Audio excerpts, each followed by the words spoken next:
votre vie. Quand vous voyez quelqu'un, il est instable dans l'église, dans la foi, dans la vie chrétienne, sachez que cet homme n'a pas encore découvert le plan de Dieu par rapport à sa vie. Aujourd'hui, il est chez les Nganga, demain, il est chez les tradis patriciens. Après, demain, vous allez voir, il vient à l'église. Il vient à l'église, c'est comme s'il vient chez un Nganga. Alléluia. Et il y a aussi des jeunes pasteurs, des jeunes ministres, ils veulent amener l'église à ce niveau. Non, nous ne sommes pas des Nganga. Je n'ai pas besoin. C'est comme, il y a une femme qui est venue me voir récemment. Il y avait un homme de Dieu qui l'avait envoyé ici. Il a dit, va voir la porte police là-bas. Il va prier pour toi. Je sais que quelque chose va se passer. Et quand il arrive dans mon bureau là-bas, j'ai dit, maman, qui t'a envoyé tel pasteur m'a envoyé? Oui, qu'est-ce qu'on peut faire pour vous? Il dit, oui, papa, j'ai tel problème. J'ai dit, oui, merci. Bon, maintenant, ce problème, voilà ce que tu vas faire, voilà ce que tu vas faire. Je vois la personne, elle est venue chez moi, c'est comme si elle est venue chez un Nganga. Alléluia. C'est comme s'il est venu chez un Nganga. Donc, je lui dis, maman, vous savez, est-ce que tu y es déjà né de nouveau? Tu y es déjà né de nouveau? Il m'a dit, né de nouveau encore, c'est quoi? Mais je prie. Moi aussi je prie, je dis, tu pries, mais est-ce que tu es né de nouveau? Né de nouveau là encore, c'est quoi? C'est pas encore né de nouveau là. Je dis, oh. Mais tu m'as dit que tu pries, n'est-ce pas, maman? Je dis, oui, j'ai pris. Je dis, tu pries? Oui, j'ai pris dans telle église. J'ai tel nom. Hein? Pourquoi? Pour que ne pas. Parce qu'il y en a ceux qui sont encore liés par l'esprit de la religion. Alléluia. L'esprit de la religion. Dès que tu parles de la religion, c'est fini, c'est la guerre.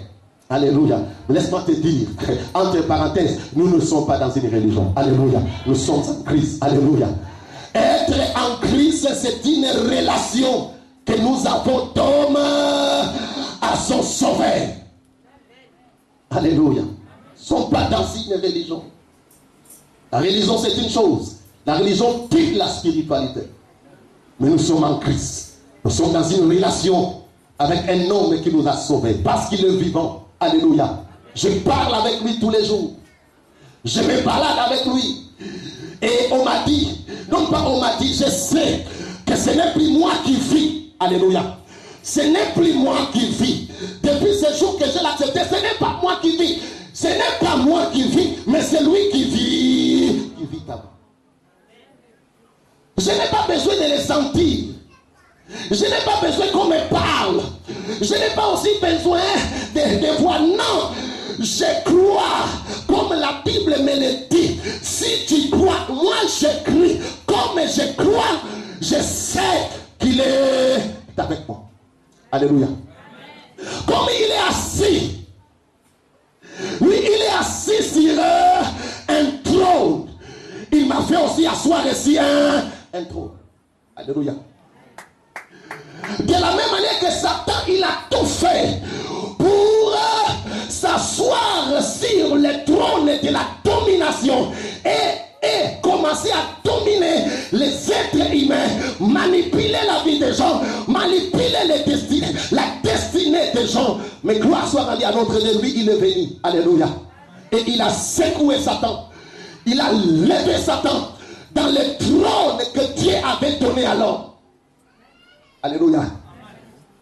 Quand je dis que tu es né avec un trône, ce n'est pas, je ne le dis pas pour le plaisir de le dire. Non. Quand nous regardons dans les Écritures, dans le livre de Genèse, nous avons vu un trône que Dieu avait établi l'homme. Dieu, il a établi l'homme dans un trône. Le trône là, c'était le jardin d'Éden. Alléluia. Il a créé l'homme à son image et à sa ressemblance. Quand il crée l'homme, la Bible nous dit la première chose que Dieu a fait, c'est quoi? Il a béni l'homme. Il a béni. Je n'ai pas vu là où la Bible me dit que Dieu a maudit l'homme. Non, Dieu a béni l'homme. Et quand il a béni l'homme, il a pris l'homme et il lui a fait asseoir sur son trône en lui disant dominer. Alléluia. Il a dit dominer. Commence à dominer. Commence à dominer. Effectivement, j'ai dit combien de fois l'homme était assis sur son trône. J'ai dit combien de fois Adam et Ève, sa femme, que Dieu lui avait donné, comme je suis avec ma femme, Maman Valérie. Alléluia. Dieu lui a donné un trône. Et sur ce trône-là, Adam, il a commencé à régner. Vous savez, lorsqu'on règne, on domine. Lorsqu'on domine, on donne les ordres. Alléluia. Voilà pourquoi je n'ai pas peur d'être en face de quelqu'un qui est dans une situation qui le dépasse, de dire à cette situation-là, hé, toi, je t'ordonne de quitter la vie de cet homme. Alléluia. Je lui parle comme ça parce que j'ai une assurance. Je sais que j'ai une autorité. Alléluia. J'ai une autorité que quelqu'un qui est assis sur le trône éternel me l'a donné. Alléluia. Écoutez, maman, c'est une affaire de prise de conscience. Écoutez, si nous parlons ces choses, je ne me tiens pas debout ici pour le plaisir de vous parler, non. Je parle pour réveiller votre conscience, afin que chacun de nous essaye de se rendre compte de ce qui se passe exactement. Parce que Satan cherche toujours à cacher la vérité. Il ne veut pas que les gens puissent connaître la vérité. Il ne veut pas que vous puissiez connaître ce qui se passe et ce qu'il faut faire et ce qu'il y est réellement. C'est ça la responsabilité de l'Église. D'amener le peuple de Dieu, d'amener les croyants au niveau que Dieu a besoin que ce peuple puisse atteindre. Alléluia. Entre parenthèses, j'ai donné l'histoire de cette femme. Je vais revenir dans le Genèse et dans notre verset que nous allons faire la lecture. Alléluia.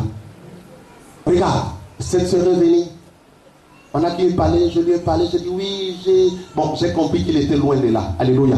J'ai compris qu'il était, lui, son problème, il n'était pas venu chercher Dieu. Non, elle est venue chercher la solution à son problème. Alléluia. Quand tu lui parles de l'histoire des nés de nouveau ou nouvelle naissance, pour lui, ça ne lui dit absolument rien. Ça ne lui dit absolument rien. Lui, c'est qu'il veut seulement, comme il veut des enfants. Il vit avec un blanc. Elle revenait depuis l'Europe, depuis la France.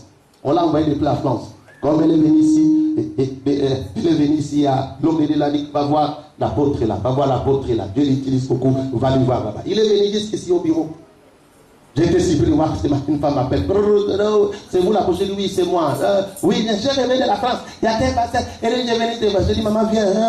Elle est venue, viens. Maman, tu l'avais vu, non? Une fille noire comme ça. Hein? Ah, oui. Je ne m'en passé la vérité. Ma secrétaire est là. Alléluia. Et pendant que je l'expliquais les choses du royaume, des choses qu'il avait vraiment besoin. Parce que des fois, l'homme ne connaît pas le vrai besoin qu'il a. Il ne connaît pas le vrai besoin. Le vrai besoin que l'homme a, ça commence d'abord sur le plan spirituel. Donc si tu as déjà réglé ce qui est spirituel, ce qui est physique là, c'est rien. Rien. Je vous dis la vérité, maman. Je vous dis la vérité, papa. Qu'est-ce que la stérilité devant Dieu? Nous n'avons jamais vu dans la Bible que Dieu a fait enfanter des femmes qui étaient des stériles au premier degré, au premier niveau, que Dieu les a fait enfanter. Quand la Bible nous parle de Anne, et quand Dieu a ouvert le ventre de cette femme, la Bible nous dit que Anne s'est levée et il a commencé à parler, à chanter, à adorer l'Éternel en disant à Dieu, oh, même la stérile a enfanté cette fois. Alléluia. Il parlait de Dieu. Il est capable de prendre un indigent dans le fumier pour l'élever parmi les grands. De la poussière, il retire qu'est-ce que la prospérité? La prospérité devant Dieu, c'est quoi? C'est rien. Qu'est-ce que la pauvreté devant Dieu? Qu'est-ce qu'une maladie? La maladie dont tu souffres. Qu'est-ce que la sorcellerie? La sorcellerie devant Dieu. C'est quelque chose, pourquoi? Parce que nous avons négligé ce qui est l'essentiel. Ce qui est l'essentiel, c'est quoi? C'est d'abord le spirituel. Alléluia. Je parle de ces choses parce que je sais que beaucoup sont encore dedans.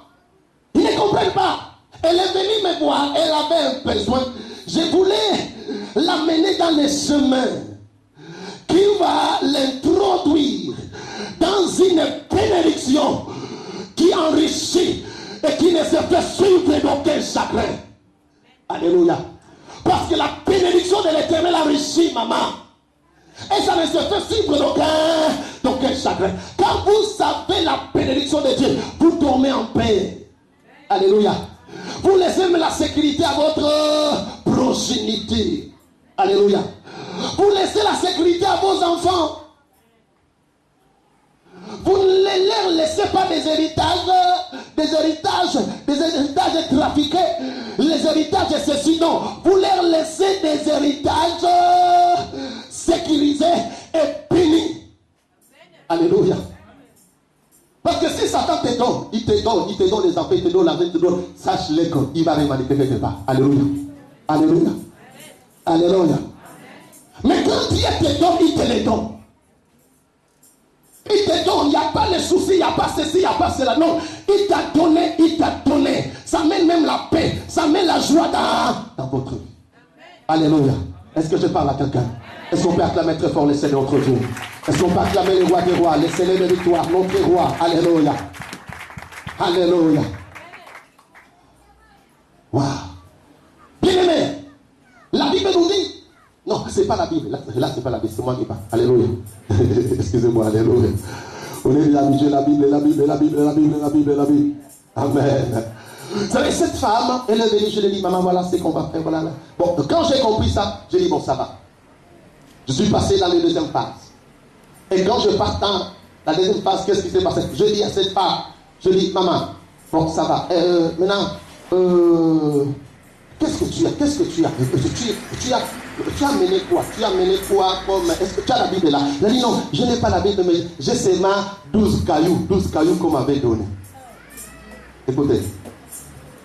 On dit non, le professeur m'a dit d'amener 12 cailloux. Avec les 12 cailloux là, il va me donner depuis là-bas, il faut qu'il me donne les instructions, comment je vais l'utiliser. Je regarde, je dis, hey. Amen. Amen. Je regarde combien de fois l'homme s'est réduit à un niveau si bas. Les cailloux. Amen. Il commence à se balader avec les cailloux là partout. Il a mené les cailloux depuis la France.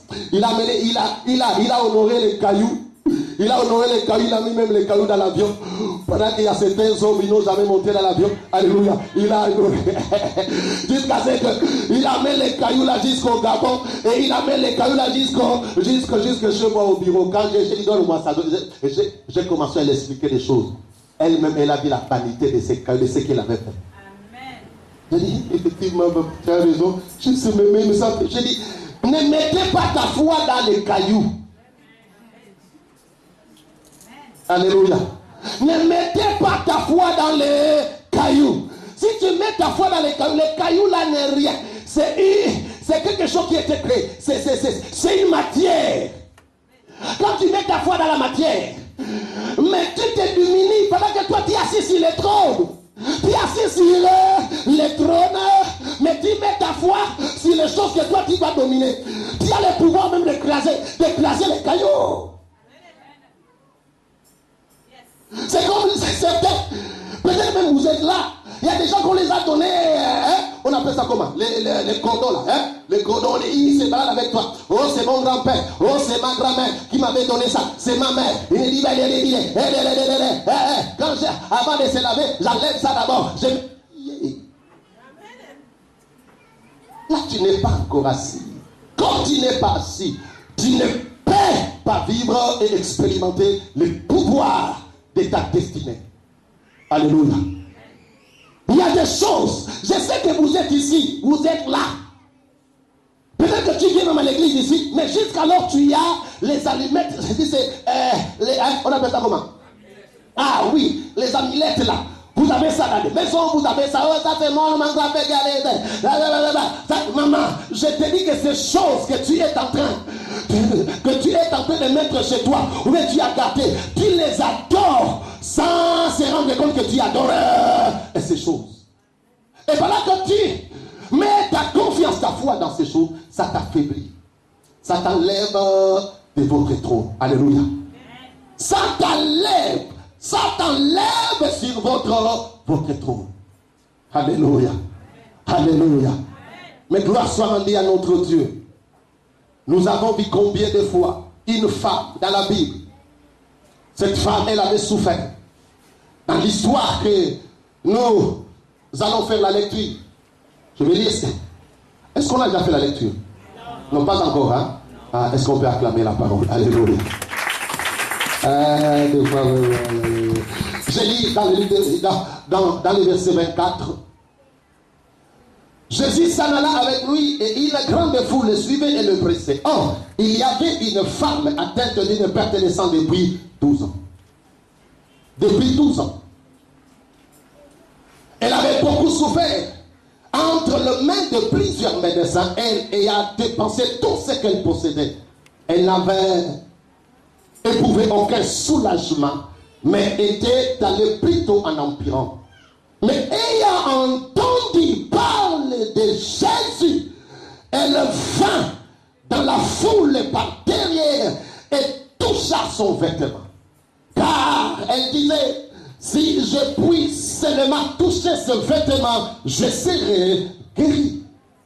Au même instant, la perte de sang s'arrêta et elle sentit dans son corps qu'elle était guérie de son mal.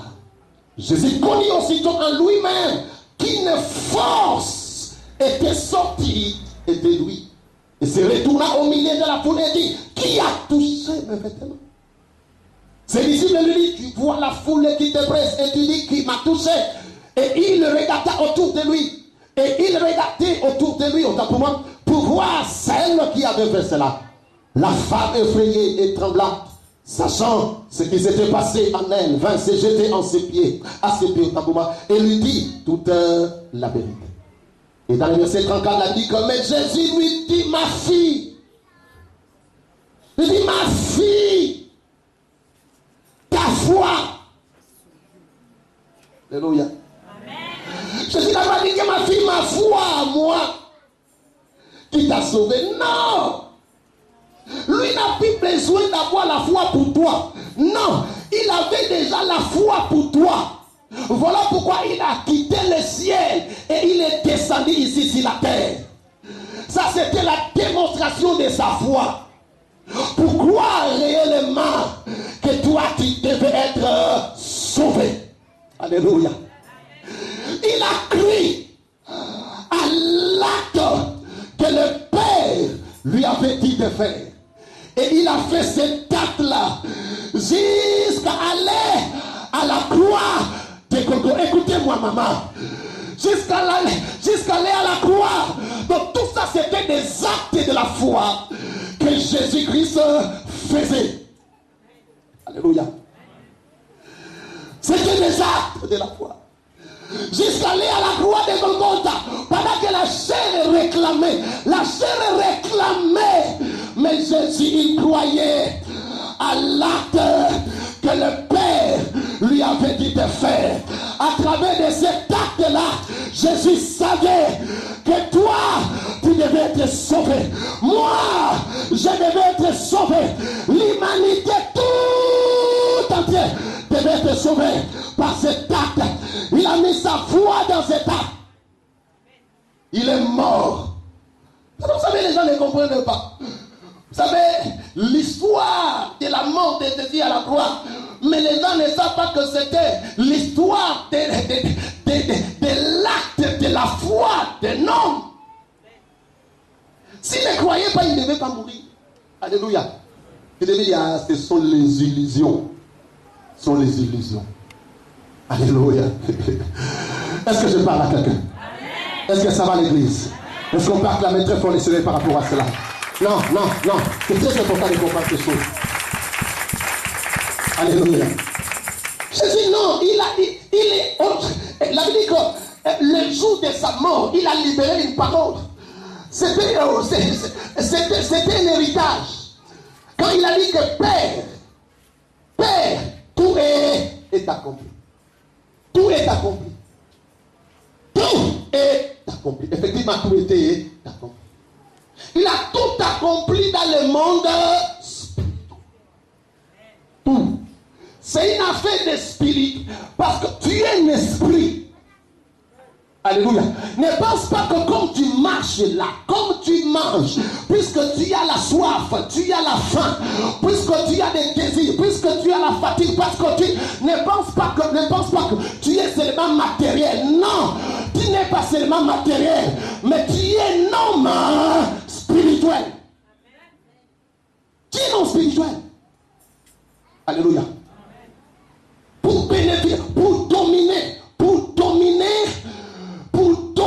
pour s'asseoir et commencer à dominer dans ce monde. Dans ce monde, maman, il y a des choses que tu dois connaître. Alléluia. La première chose, c'est qu'il faut que tu ouvres ton cœur, tu acceptes Jésus, parce que c'est lui qui est assis sur le véritable trône. Alléluia. Il veut dire que tout pouvoir lui a été donné dans le monde invisible comme dans le monde visible. Alléluia. Il contrôle l'invisible, il contrôle aussi le visible. Maintenant, lorsque tu l'acceptes, qu'est-ce qui s'est passé? Donc ça veut dire que tu as fait une alliance avec lui. Il a dit que là où je suis, là où aussi sera mon serviteur. Alléluia. Aïe. Maman, regarde-moi un peu, regarde-moi bien. Non, non, regarde-moi et assois-toi bien. Amen. Regarde-moi. Oh, alléluia. Non, regarde-moi. Est-ce qu'on peut acclamer Dieu pour nous? C'est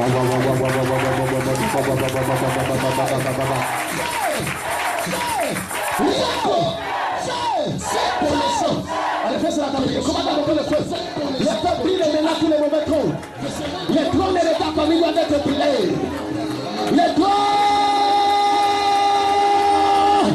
Aïe, aïe, aïe, aïe, aïe, aïe, aïe, aïe, aïe, aïe, aïe, aïe. Je vois cette femme-là. Elle est en train de tomber. Elle est en train de tomber. Ah! Allez, sors du trône familial. Allez, sortez de ce trône. Sortez de ce trône. Le feu, le soir ta délivrance, le soir ta liberté. C'est pour la liberté que Christ est affranchi. Aïe, aïe, aïe, aïe, aïe, aïe, aïe, aïe, aïe, aïe, aïe, aïe, aïe, aïe, aïe. My God. Aïe, aïe, attrapez-la là-bas. Hey, my God. Amenez. Il y a feu. C'est tellement fort. Enlève. Feu. Allez, quittez si c'est trop.